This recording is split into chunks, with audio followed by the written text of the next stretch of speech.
The 1940s began with the world at war, and the automotive industry, of course, was paralyzed. But when the dust of war settled, a new generation of cars was born out of necessity and innovation. Today, we won't talk about the war itself, but about the incredible resurrection that followed.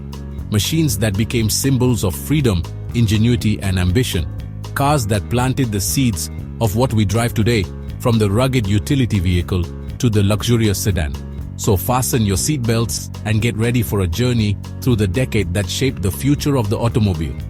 We'll meet the heroes, the visionaries, and even the glorious failures who dared to dream on four wheels.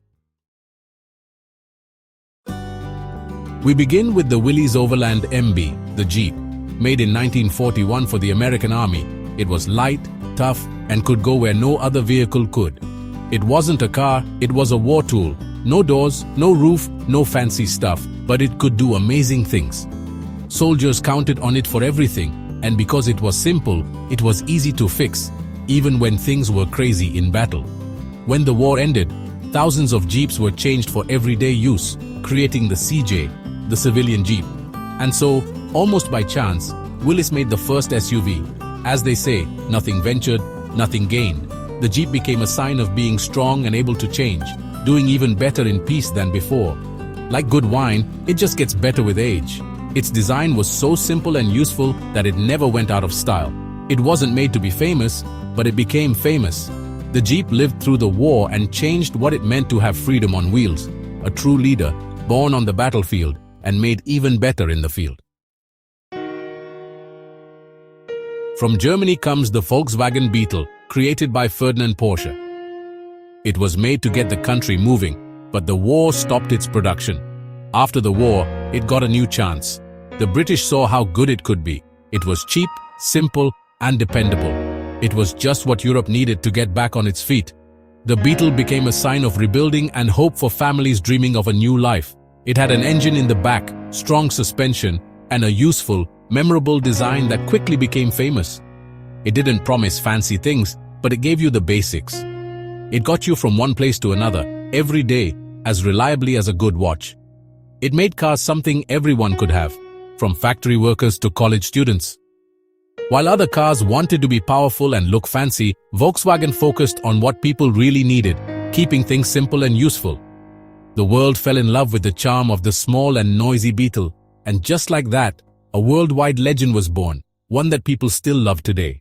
In the United States, the decade was marked by optimism and expansion. The Cadillac Series 62 symbolized American luxury and power. Inspired by wartime fighter planes, it featured rear tail fins and plenty of chrome. It wasn't just about looks, it boasted a modern V8 engine and the revolutionary Hydra-matic automatic transmission. Driving became synonymous with comfort and status. The Cadillac was a living room on wheels, isolating the driver from the outside world. It set the standard for the American luxury car. While Europe rebuilt with small cars, America traveled first class. The Cadillac Series 62 marked an era of innovation and ostentation. Automotive luxury would never be the same again. Every decade has its sad story, and in the 40s, it was the Tucker 48. Preston Tucker dreamed big. He made a super new car, way ahead of its time. It was all about safety, a windshield that popped out, a soft dashboard, a strong passenger area, and seatbelts.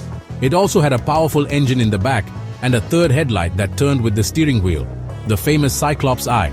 The Tucker 48 was like the future on wheels. But the big car companies in Detroit didn't like it and stopped the project. Only 51 cars were made before it all ended. Even so, Tucker showed that new ideas were possible. His ideas inspired people for many years to come. A great try that didn't quite make it, too brilliant for its time. In Italy, the Fiat 500 Topolino was the hero of the post-war era. Small, charming, and easy on the wallet, it was perfect for the country's narrow streets and peaceful way of life. Its clever design used every bit of space, with the engine in the front and a surprising amount of room inside. There was even a convertible version, so you could enjoy the Mediterranean sun. The Topolino helped Italy get back on the road and back to work. It was more than just a car. It was like part of the family, a sign that the country was getting back on its feet. It showed that being big isn't everything. All you need is charm and to be good at what you do. It paved the way for the success of the modern Fiat 500, a tiny giant with a huge heart. In the United Kingdom, the Wilks brothers brought the Land Rover to life in 1948. Built with aircraft-grade aluminum, it was lightweight, strong, and wouldn't rust. With a simple design, it was easy to make and fix. With four-wheel drive, it was ready for any ground or farm job. It quickly became the favorite of explorers and adventurers all over the world. The Land Rover Series 1 created the global market for expedition off-road vehicles. It became a symbol of adventure and toughness. It all started with the idea of helping the British farmer and ended up taking over the world. To end the decade, the Jaguar XK120 brought speed and beauty. Launched in 1948, it was like a sculpture on wheels, with smooth lines and a perfect finish. It was made to show off the new XK engine, and people really wanted it to be made. It had a 6-cylinder engine, 160 horsepower, and racing technology. It could go up to 193 kilometers per hour, making it the fastest production car in the world. It really blew people's minds, as we say around here. The XK120 wasn't just pretty. It was a supercar before that word even existed. A real machine. It put Jaguar on the map for top-tier sports cars.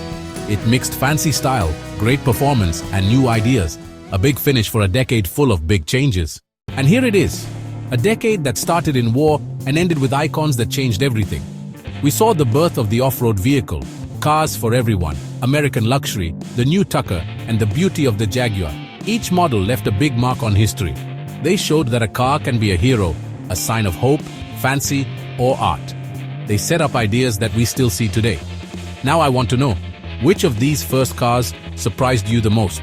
Leave your comment and tell us which one is your favorite. And if you liked it, subscribe to Gearbones for more amazing stories. See you next time.